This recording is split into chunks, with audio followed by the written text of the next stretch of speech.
Hello everyone, welcome to my channel. Story पसंद है तो लाइक कर लो, चैनल सब्सक्राइब कर लो और कमेंट भी कर दिया करो। तो अभी स्टोरी स्टार्ट करते हैं। स्टोरी की स्टार्टिंग होती है बिंग से। जब बिंग ना वांची को लड़ते हुए देखा, वांची को लड़ना देख के बिंग शॉक थी, क्योंकि बिंग सुबह उनको मारने की बात कही थी और शाम को ये केस हुआ था। तो तभी बिंग ना कह रही थी कि हे भगवान, ये इतनी खतरनाक है और इसे मैं मारने की बात किया था। बिग ना वांची को सिर्फ उनकी आई से पहचानते हैं, जो कि उनकी आंखों से, क्योंकि वांची हमेशा मास्क लगाते हैं, तो इसलिए बिंग उनकी पूरी फेस नहीं दिखी है। तो बिंग को दिखाते जो कि अपनी बाईसाइकिल लेके वहाँ से भाग गई थी, और इधर दिखाते वांची को जो कि बहुत बुरी तरह से सबको पीट रही थी। और बिंग को दिखाते उनके घर में। जब बिंग घर में पहुँचे थे ना, सारे सामान फेंक के अपने रूम में जाके ढक दिया था अपने आप को, जोर से काँप रही थी। तभी उनकी मॉम कह रही थी कि बिंग क्या हुआ, तो इतनी काँप क्यों रही है? तभी मॉम, मैं ना हमेशा जिस लड़का को मारने की बात कहती हूँ ना, हमेशा एक्सीडेंट जिसके साथ होती है, वो ना कपड़े धोने की तरह इंसान को धो रही थी।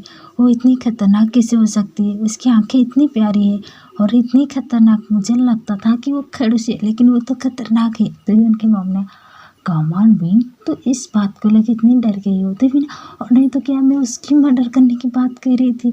हाय तबा, मुझे वो मार देगी, मुझे उसके सामने कभी नहीं जाना, ये कह के बिंग ना काँप रही थी। तो उनकी मॉम ने कहा तुम्हें जाना है यार्ली के घर, तुम्हें याद है ना? तो बिंग ना, हाँ जी मॉम, मुझे याद है। तो एक कहते हुए इनकी मॉम की बात सुन के, जो कि बात सॉरी यार, बिंग ना तैयार हो गई थी। तो इधर दिखाते इब्बू को, जो कि बाजी को वेट कर रही थी, और कह रही थी मॉम ब्रो को कॉल करो ना, अभी तक क्यों नहीं आई है? तभी सडन दिखाते वांजी का, कॉल करने की ज़रूरत नहीं, मैं आ गई हूँ। तो वांजी को दिखाते बिल्कुल क्लीन थी, क्योंकि वांजी को पता ही नहीं चल रहा था कि इतना लोग को पीट के आई है। तो इधर दिखाते जिस लोग को सब पीटे थे ना, वो पड़े थे ऐसे ही बिखरे हुए के। एंड तभी वांजी की मॉम को पता चल गई थी, कहा आज किसके साथ लड़ाई हुई है वांजी? मॉम, आपको हमेशा ऐसे क्यों लगता है मैं लड़के आई हूँ? ईबो की वजह से, राइट ना? तुम दोनों ब्रदर की कुछ हो ही नहीं सकती। तो ईबो का कॉमन मॉम, ये कॉमन छोटा सा बात है, तो आप इतनी टेंशन क्यों ले रहे हो? तो उनकी मॉम का, हाँ लेकिन ये शादी तुम्हारी ब्रदर और तुम्हारी सिस्टर के बीच है, पता है ना? तुम्हारी अंकल की बेटा और आंटी की बेटी की शादी हो रही है, तो इसलिए संभाल के, ये शादी में कुछ भी गड़बड़ी मत हो करना दोनों ब्रदर। तो वो मॉम, कुछ नहीं होगी। तो यहीं से कहानी शिफ्ट होती है गाँव में, जो कि विलेज में दिखाते हैं बिंग को। बिंग जब पहुंची थी ना, भाग के जाके यानली को हक कर लिया था। तो यानली देख के बिंग को बहुत खुश थी, कहा ओ मेरे ब्रदर। तो यानली तुम इतना क्यूट क्यों होते हैं? ये कहती यानली की जीप पर ना किस किया था, तो सब शौक थे, यानली खुद शौक थी। यानली का बिंग, तुम्हारी वो बचपना नहीं गया ना? बचपना नहीं, तुम बहुत क्यूट लग रही थी, इसलिए मैं किस कर ली जीजू से पहले तुम्हें थे। यानली एंड जियान ना हंस रही थी।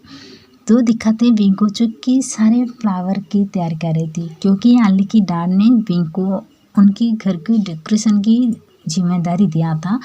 तो बिंग उसको बहुत अच्छे से कर रही थी। तो तभी दिखाते बिंग नोटिस की कि उनको कोई देख रही थी, उनको नहीं, उनकी चेस्ट को, जो कि उनकी चेस्ट की जो शर्ट की बटन ना अनटाइट थी, तो उनकी चेस्ट रिवील हो रही थी। तो देखते हुए कोई लिप पे वाइट कर रही थी, और हवा तो चल रहा था, ठंडी हवा चल रही थी। बिंग एक वाइट कलर की टी शर्ट पहने थे, उनकी चेस्ट रिवील हो रहा था। बिंग बहुत खूबसूरत लग रहे थे, फ्लावर को ना सही कर रहे थे, क्योंकि बिंग ऊंचाई पर खड़ी हुई थी। तो बिंग नोटिस की उनको कोई देख रहे है। तो बिंग ना जब साइड करके अपनी नज़र घुमाई, तो बिंग स्ट्रोक को दिखा, ये यहाँ।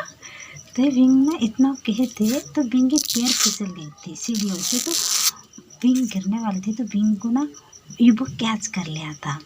तो ये ईबो है या वांझी है तो बाद में पता चलेगी। तभी ईबो ना उनको कैच करते हुए अपने बाहों में ले लिया था, घुमाते हुए वहीं पर दीवार थी, पुश कर लिया था। ओ मेरी जान, तुम यहाँ पर हो?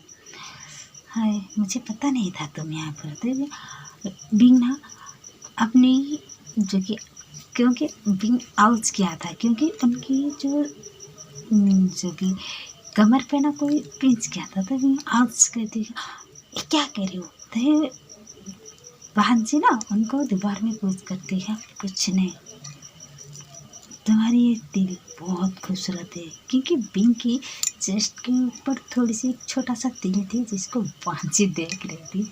ये तो ईबो नहीं है, ये तो भांजी है। तो अभी तो स्टोरी इतना है। स्टोरी पसंद है तो लाइक कर लो, चैनल सब्सक्राइब कर दो एंड कमेंट कर दिया करो। तो आगे की स्टोरी देखते हैं क्या होता है।